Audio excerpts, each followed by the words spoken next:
जय श्री गणेशाय नमः। दोस्तों, आज मैं इस वीडियो में वट सावित्री व्रत की कथा प्रस्तुत कर रही हूँ। इस व्रत को सुहागिन महिलाएं करती हैं, जिससे उनके अखंड सौभाग्य की कामना पूरी होती है। इस दिन सुहागन महिलाएं वट वृक्ष की पूजा करती हैं तथा सती सावित्री की कथा सुनती व पढ़ती हैं। इससे इनकी हर मनोकामना भगवान पूर्ण करते हैं। यह ज्येष्ठ मास की अमावस्या तिथि के दिन की जाती है। इस दिन वट वृक्ष की जड़ में भगवान ब्रह्मा और तने में भगवान विष्णु तथा डालियों में भगवान शिव का निवास होता है। इस दिन वट वृक्ष की पूजा करने से सुहागन महिलाएं सदा अखंड सौभाग्यवती रहती है। वट सावित्री की कथा के अनुसार एक बार की बात है, सावित्री के पति अल्प आयु थे। उस समय देव ऋषि नारद वहां आए और सावित्री से कहने लगे कि तुम्हारा पति बहुत अल्प आयु है, आप कोई दूसरा वर का चयन कर ले। इस पर सावित्री ने कहा कि मैं एक हिंदू नारी हूँ, पति को एक ही बार चुनती हूँ। इस समय सत्यवान के सिर में अत्यधिक पीड़ा होने लगी।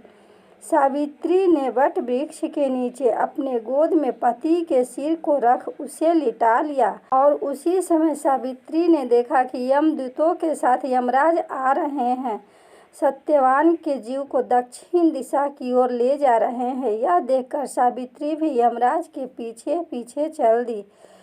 उन्हें आता देख यमराज ने कहा कि हे पतिव्रता नारी, पृथ्वी तक ही पत्नी अपने पति का साथ देती है, अब तुम वहां वापस लौट जाओ। उनकी इस बात पर सावित्री ने कहा कि जहां मेरे पति रहेंगे मुझे उनके साथ रहना है, यही मेरा पत्नी धर्म है। सावित्री के मुख से यह सुनकर यमराज बड़े प्रसन्न हुए और उन्होंने सावित्री को एक वर मांगने के लिए कहा।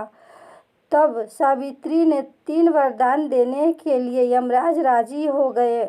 बोले कि तुम कौन कौन से वर मांग लोगी, सो हमसे मांगो, हम तुमसे बहुत ही प्रसन्न हैं।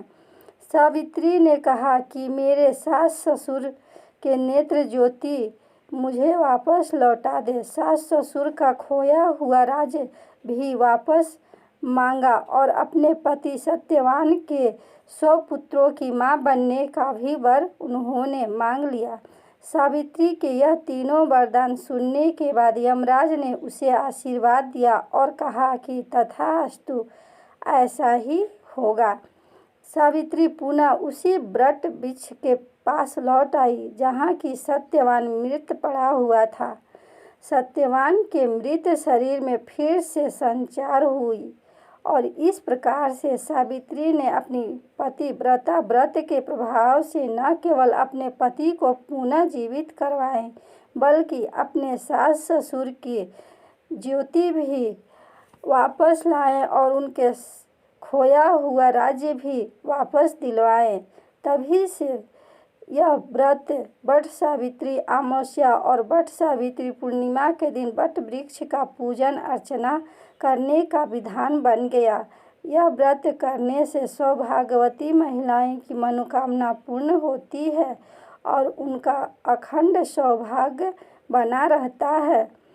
पति परायण स्त्रियां अपने पति को सभी दुख और कष्टों से दूर रखने में समर्थ होती है। जिस प्रकार से पतिव्रता धर्म के बल से ही सावित्री ने अपने पति सत्यवान को यमराज के बंधन से छुड़ा लिया था और अपना सास ससुर का खोया हुआ राज्य भी उन्हें वापस दिलाई थी, उसी प्रकार जो भी सुहागन महिलाएं अपने पति को गुरु और पति मानती है, गुरु दीक्षा के चक्र में इधर उधर नहीं भटकती है, उसे भी सौभाग्य प्राप्त होता है। धन्यवाद।